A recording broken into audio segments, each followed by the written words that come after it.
even in Britain, which has run as a monarchy for all these years, the Scots have their own ministerial system. They have ministers running Scottish affairs. You have a minister for Welsh affairs. And we are here wanting to deal with 253 ethnic groups, or slightly less. And we want to promote only 3 of them, or 4 of them, as the case may be.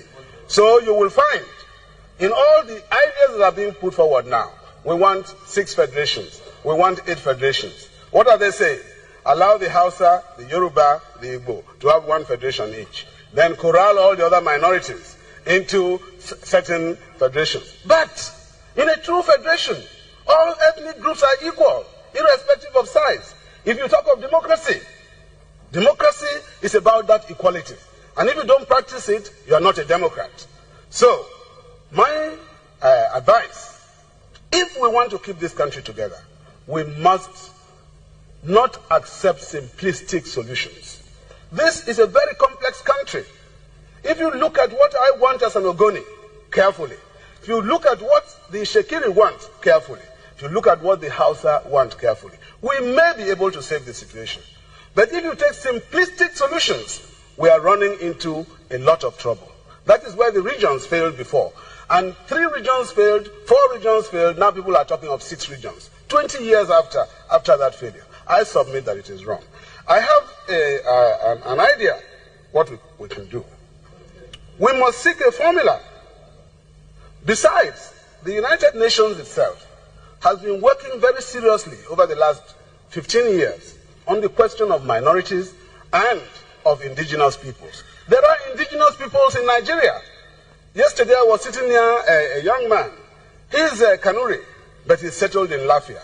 I have a very fine friend from Lafia, Alaji Maidunuma. Very, very fine man.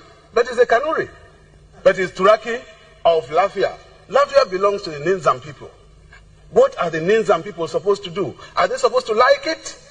The same situation applies in Bauchi, where a lot of peoples are under Bauchi, where a lot of peoples are under the arm of other people. They are black people, all right, but it creates a situation of oppression.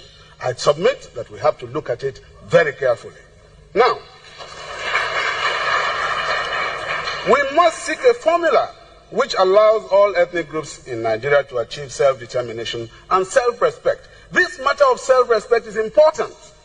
I go through the whole of this hall. I'm the only Ogoni man here. Is there any other Ogoni man?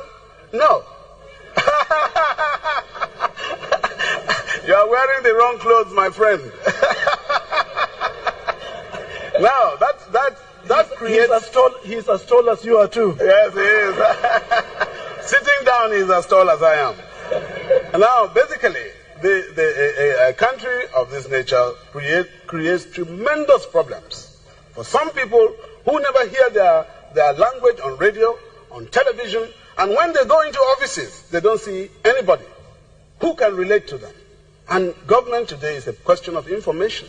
If you have information, you can do well. Business is a matter of information. Now, all these peoples are deprived of these rights. I speak for them, and I say that they have a right to exist. It's even worse when you provide all the resources, and then somebody comes along and uses specious arguments and deprives you of them and tells you are in one country. What assurance do I have?